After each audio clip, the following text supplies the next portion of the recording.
Hello friends, તો હું તમારી સાથે શેર કરું છું અત્યારે મેંગોના લાડુની રેસીપી.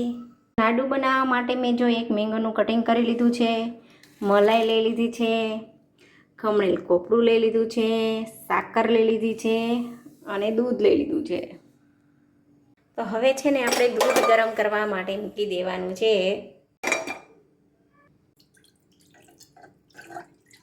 એક ગ્લાસ છે ને દૂધ એડ કરી દેવાનું છે અને ગરમ કરવા રાખી દેવાનું છે.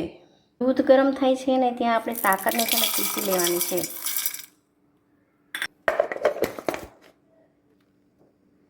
તો જો સાકર પીસાઈને રેડી થઈ ગઈ છે તો હવે પાછી વાટકામાં કાઢી લેશું.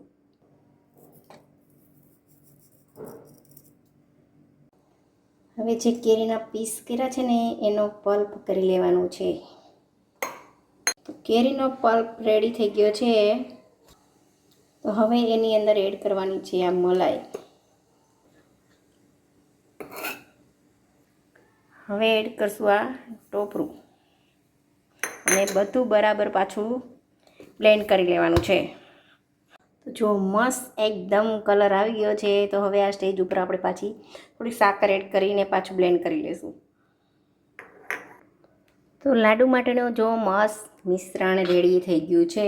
તો હવે થોડી વાર માટે રાખવાનું છે. અને આ બાજુ જો દૂધ પણ ઘાટું થવા માંડ્યું છે. દૂધ વધુ ઘાટું થાય ને પછી જ આ મિશ્રણ એડ કરવાનું છે એમાં.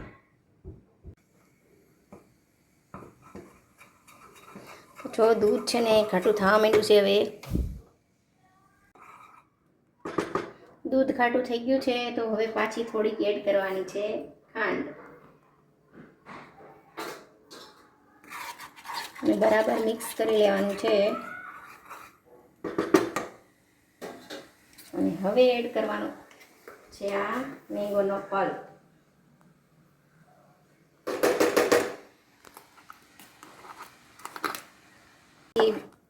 પલ્પ એડ કર્યા પછી બરાબર મિક્સ કરી લેવાનું છે. જો કલર પણ બહુ મસ્ત આવ્યો છે અને સ્મેલ પણ બહુ મસ્ત આવે છે.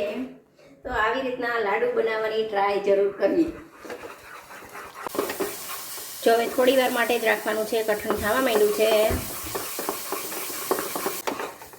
તો જો લાડવાનું મિશ્રણ બનીને રેડી થઈ ગયું છે. તો હવે આ સ્ટેજ ઉપર આપણે એડ કરી દેવાની છે એક નાની ચમચી ઘી.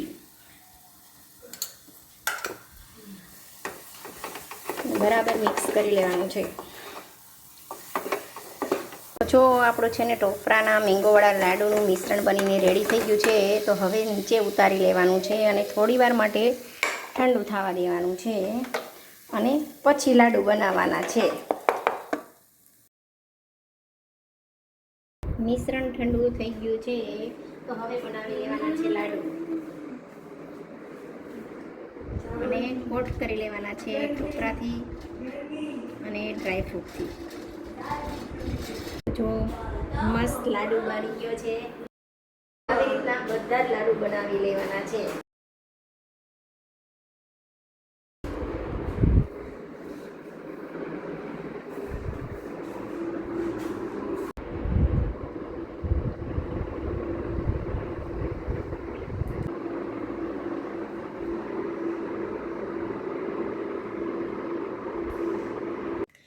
તો મેંગોના લાડુની રેસીપી તમને લોકોને કેવી લાગી એ કોમેન્ટ કરીને કહેજો અને સારી લાગી હોય તો શેર કરજો.